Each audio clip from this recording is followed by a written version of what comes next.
चोट सोलह के उमरिया अभी छोट जीजा जी लहे लहे चूसत ओठ पतरे कमरिया में आई जैते मोच जीजा जी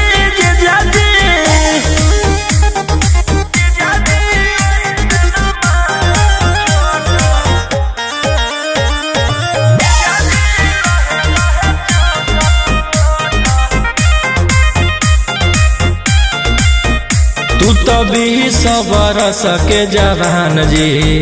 हम ही अभी बहुते नादान जी मुआइया देव का रोही जी तू तभी सबर सके जवान जी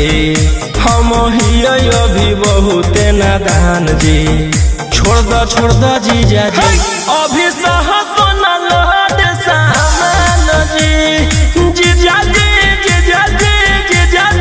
चाहे न सोलह के उमरिया अभी छोट जीजा जी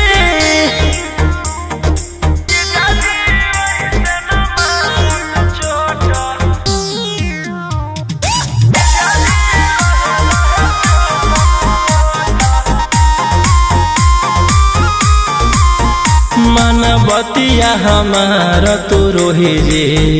बरदा सोना हमारा से होई जी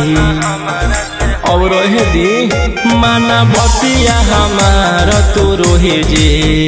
बरदा सोना हमारा से होई जी मर जाए जीजा जी